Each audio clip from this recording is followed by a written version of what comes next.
முக்கியமான தூண் போல இருப்பவர் அந்த கட்சியை விட்டு விலகக்கூடிய நிலைமை வரும்.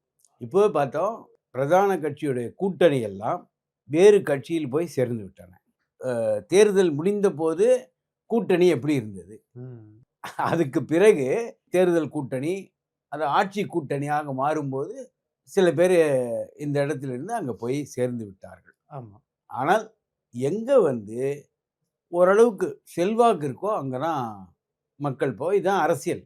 அரசியலில் நிரந்தர பகைவனும் கிடையாது, நிரந்தர நண்பனும் கிடையாது.